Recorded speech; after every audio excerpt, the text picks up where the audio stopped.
À Bucarest, capitale de la Roumanie, les habitants de cet immeuble ont reçu de la part des autorités locales une trousse un peu particulière, un kit de survie en cas de séisme.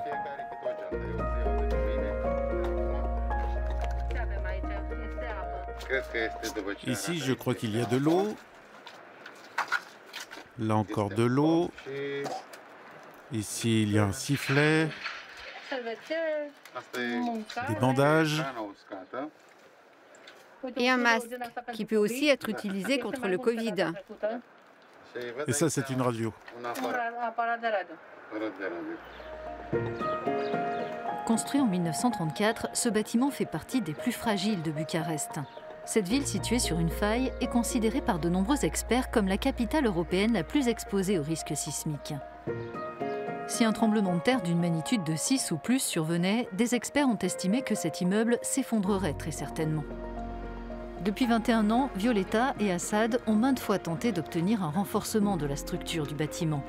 Il y a bien eu quelques travaux, mais ils n'ont jamais été menés à terme, et ce alors que les mauvaises expériences se répétaient pour le couple. Une fois, il y a eu un séisme un peu plus violent que les autres. C'était pendant la nuit, avec les propriétaires des appartements des 5e et 6e étages de l'immeuble, mais aussi ceux d'à côté. On s'est rués dans les escaliers en robe de chambre et on est sortis dans la rue. C'est vraiment ce qui nous est arrivé.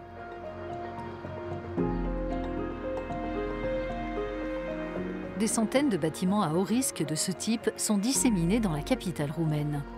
On les identifie grâce aux points rouges sur leur façade. L'ONG Make Better, impliquée dans la rénovation urbaine, a mis en ligne une carte des bâtiments les plus vulnérables de la ville. Certains sont habités, d'autres abandonnés. Tous s'avèrent extrêmement dangereux. C'est l'immeuble le plus ancien qui a les points rouges. C'est un immeuble de fin du 19e qui a passé par plusieurs séismes, celle de 1940, 1977, 1986, 1990, 91, 94, donc il y a plusieurs. Parmi ces tremblements de terre, celui de 1977 reste un traumatisme pour de nombreux habitants de Bucarest. Ce séisme d'une magnitude de 7,2 avait fait environ 1600 morts. Quelques 33 000 bâtiments avaient été détruits ou endommagés. Rares sont les travaux de consolidation structurelle globale à avoir été réalisés depuis. Dans 317 immeubles identifiés, inventariés, sont plus de 8000 personnes. Donc, s'il y aura un tremblement de terre similaire à celui de 4 mars 1977,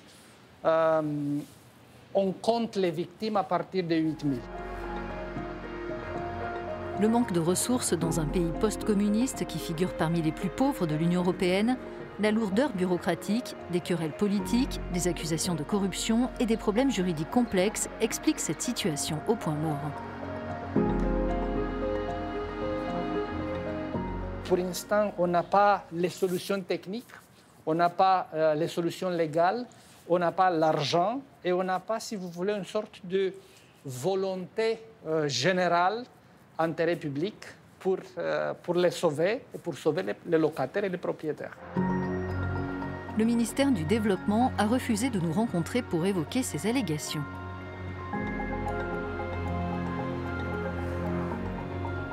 À la mairie de Bucarest, le nouveau directeur de l'administration en charge des bâtiments à haut risque nous indique chercher activement des solutions en collaboration avec le gouvernement, l'Union européenne et des banques internationales. Il affirme que 15 nouveaux projets de consolidation viennent d'être lancés. Pour la première fois, nous avons commencé à discuter avec l'Institut national du patrimoine, l'Université technique, l'Ordre des architectes, avec les experts et les professionnels avec lesquels nous pouvons élaborer une stratégie. En l'absence de solutions efficaces à court terme, tous les regards se tournent vers l'Institut national de physique du globe. Des spécialistes y surveillent l'activité sismique grâce à des données en temps réel provenant de 8 observatoires implantés dans tout le pays. Personne ne peut prédire quand Bucarest sera éventuellement frappé par un nouveau tremblement de terre d'ampleur, nous indique le directeur, mais l'Institut peut modéliser son impact potentiel.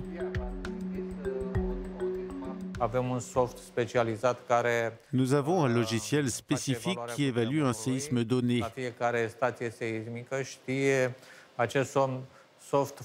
Chaque station sismique mesure la secousse à son niveau, donc nous pouvons estimer avec quelle force le séisme a été ressenti dans une ville.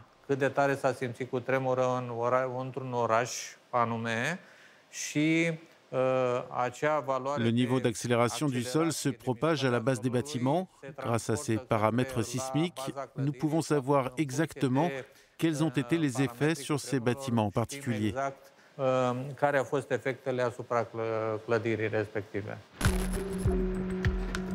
Conscients de la vulnérabilité de Bucarest, pompiers, secouristes et volontaires s'entraînent en conséquence. Cette ONG exerce 20 chiens à retrouver des survivants dans les décombres. Mobilisés récemment après un séisme en Albanie, ils sont prêts à intervenir en cas d'urgence.